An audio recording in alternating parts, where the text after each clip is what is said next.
Under this rock is teeming with life. First off, we have a bootless worm, and you can check out the way it's moving. Looks really weird. Next, we have common short crow. These guys are really cool, and you can see that he's mating. Then we have the urchin. Don't know if you can see that guy. There's a better one there. Better. Then we have the broad-clawed porcelain crow. Then we have the sea squirt.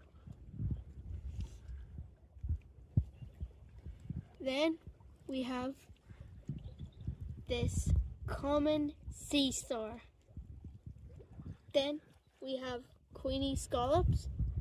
And finally, we have whelk eggs.